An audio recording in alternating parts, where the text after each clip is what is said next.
Hey, we got How another about guest. that lie? Oh, we do. Who's in the house? What? We got another guest. Oh, we got another friend showing up. Oh my God, it's one of my Who's in the favorite. house? Yeah. Yes, my friend. My friend. What's up, dudes? One of What's my going favorite on? people. What's up? Man. You guys are the best. What's memories. Fucking memories. Dude. Are we not cussing? Yeah. Are we cussing or not cussing? Oh, whatever you want to do. Neither's a problem. I think.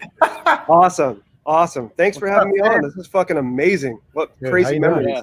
Crazy. Really good. How are you guys doing? Your Good. cactus Great. are amazing. Yes. We were Cacti.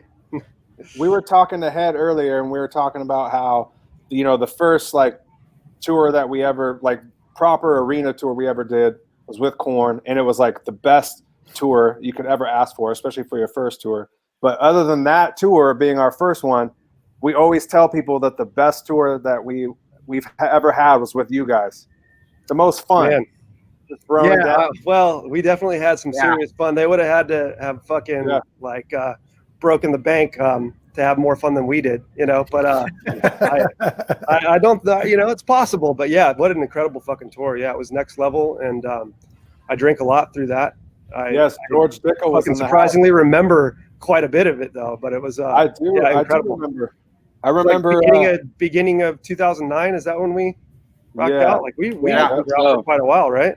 Yeah. Oh yeah. Mm-hmm. Yeah. Awesome. Good Very, times, very man. cool.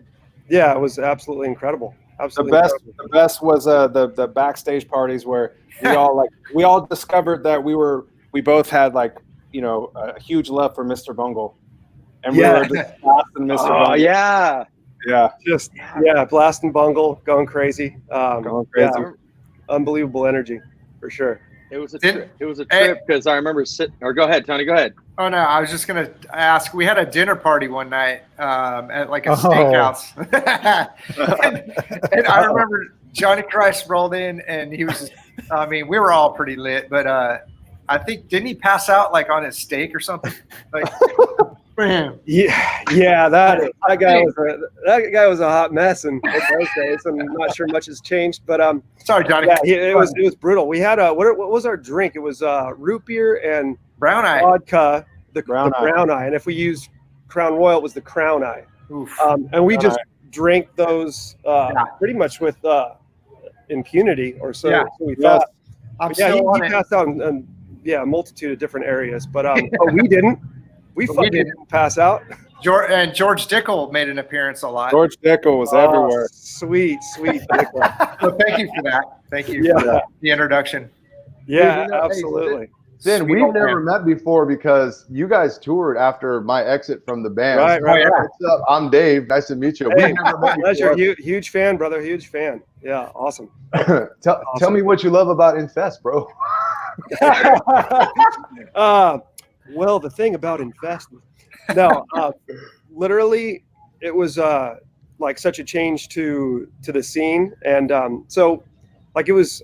I think I was still in high school when it came out, just out of high school. So I was teaching guitar at the time, and it was like everybody had to know that riff, and so I remember learning it. And I've been playing, since I don't know, 9 years old, 6 years old, whatever it was.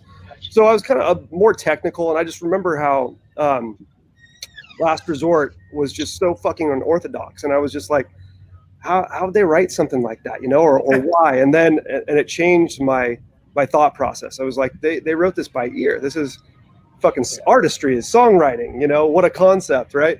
And so that changed the way I wrote music. Probably one of the biggest impacts ever on certainly riff writing, if not writing in general. But everybody had. That's cool. I love that. He's like, in high school when I was teaching guitar. Like, you taught guitar in high school. Yeah, it was a fucking nerd fest. But, did you play in the school band? Dude, I did. Yeah. Okay. I played trumpet. I had to. So I had to. I wanted to play guitar in jazz band, and they made me play trumpet. So I played trumpet for a year, and they promised I could just play guitar the next year. and they threatened to have me march around with the fucking trumpet again, which is totally fine. It's probably where I fit in best, but it wasn't what I thought I should be doing. So anyway, so congratulations, dudes. This is really, really incredible. I mean, we don't feel old, do we? I hope not. No, but we feel good, right? For some reason, I was imagining the backcountry, the video that with you playing shredding on a trumpet instead of a guitar. Yes. Rick. Probably would have done a little bit better, I think. That's what's up, man, dude. Band Geeks Unite, baby. Band Geeks Unite. Is it where you were saying that you were in the band too? Yeah, I was in the school band. I played clarinet, and then I played bass clarinet, and then I moved to what was called the contralto clarinet, which is like a really, really big bass clarinet. I ended up marching with that, and then I did marching band for a minute, and then I was playing football, and then that's where I met Dave, and then we started coming up with, it's funny, man. Just a quick little story. This is a good one. So I met Dave. We were playing football, and I bought a bass guitar, and I wanted to be in a rock band. So I was like, I'm gonna play bass, So I got the bass, and month after that, my bass got stolen. And so I was like, damn, dude, Dave, what am I gonna do, dude? I want to rock. Dave's like, dude, just be a singer, man. It's free.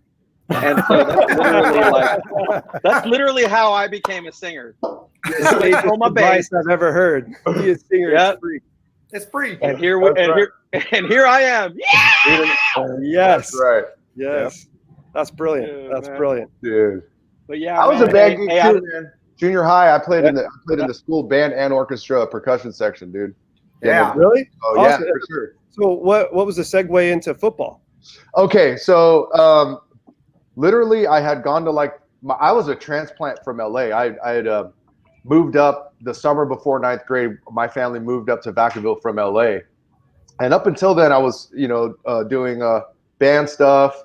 I was in some punk bands and stuff in LA, like in junior high and stuff like that. So they weren't real bands, but I went to the orientation. They have student orientation at school, right? And so I go to that like a few weeks before the start of the semester, and literally because I was a bigger kid growing up, like pretty big kid. And the football coach literally picked me out of the crowd and was like, dude, we need you on the football team. And I was like, cut of your jib, kid. Yeah, totally. But, looking back on it now, I'm grateful because, I learned how to work, play as a team, and the exercise was obviously helpful and stuff like that. But as far as playing the games, dude, I hated everyone, dude. I never liked playing football, to be perfectly honest, but it was good for me in the long run, but I didn't really until it allowed me to meet this dude right here, Kobe, man, and that's when we met at practice that first time. We just super hit it off and just shared that love for music and punk rock, and the rest is history. That's cool. And did you guys go to art school as well? Is that? I did, dude. So I had left the band. We started the band in '93, and then around 94, I was a senior in 94, and my parents had that conversation with me, like, what do you want to do with your life, right? And I was like, well, I want to be in a band. Like, I'm doing it, right? Like, we're Papa Roach, like, we're doing that. And they're like, no. That's you're never gonna make it. Blah, blah, blah. You need to pick some kind of career. So I'm like, well, I'm good at art. So I chose to go to art school in Seattle, Washington. And I literally lasted about half a semester before I called my parents and went, no, dude, I'm done with this. I need to get back in my band. I'm sorry to waste your money or whatever. I know you're probably disappointed in me, but I'm getting back in my band. So I called my parents first and then Jacoby later. And I was like, dude. And at this point, they had gotten another drummer. They had gotten Ryan Brown to be in the band. And I literally had to beg them to let me back in the band. And I played percussion for like a year until he left the band, and then I got back on drums. Wow. Gotcha. Yeah. Madness. It's pretty wild because you guys kind of have you guys met each other when you were really young as well, right, Brian? Yeah. All of us in middle school, I think. Rev and I actually got in a fight in a wood shop. He was the crazy kid, and I just moved to Huntington, and I was scared to death of him. He was super tall, but he had a drum workshop hat on always. I was like, what a fucking poser. Because I had been playing forever. And I thought I was the fucking shit, right? And so he finally, after 2 weeks, I moved into the brand new school. This guy's fucking crazy, going nuts the whole time. We're in line to present our things. He turns around and I'm like, oh, fuck. And just like, what the fuck did you make? And gives me a little push and I punch him. And then we get sent outside and it's totally fine. It wasn't like a crazy fight, but I hit the shit out of him. We get sent outside and then we're talking. I'm like, oh, you play drums, huh? He's like, yeah, I've been playing for quite some time. I fucking love it. And sorry for fucking with you. And then we went back to my house later that day after school. And the kid was just fucking 10 times the musician I was. Just fucking next level. Yeah. Right. And funny enough, we didn't play music together really for another, I don't know, 6-7 years. We just got in trouble together. Met Matt. Right. Just fucking like parents always separating us. Jimmy was banned from everybody's houses for 2 week periods, just like cycled through all the parents and everybody loved him. Just couldn't deal with him. Yeah, dude. But yeah, so similar story, just friends and fortunate to all kind of grow together, like you guys, just everybody. I it's tough. How fucking tough is it to be in a band? I mean, you got strong fucking personalities. People don't realize how hard it is to fucking make it and stick through it, and how lifestyles change and families develop and all this kind of stuff. So kudos to you guys, because as a fan, we fucking appreciate it. It's fucking sticking together, staying the course. Yeah. That's what's up. And right back at you, man, dude. Shout out to all your crew, dude. Tell your boys we love them, dude. And can't wait to hear what you guys are up to next, dude. And look forward to seeing you on the road. And absolutely, we got to do it again. You guys are well on your way too, man. Let's do it. Please. Fucking love it. Mad respect, man. Likewise, guys. Likewise. Bring your golf clubs, brother. Yeah, that's awesome. Bring your golf club. Beat it, man. Man, that was cool catching up with him, man. Yeah. It's trippy to hear like their story about meeting each other in school. And I remember meeting Dave and then meeting Tobin, and just somebody was like, oh, I know this sick bass player. And I remember going over to, I think, Tobin, were you playing in 4 Minute Warning? Yeah.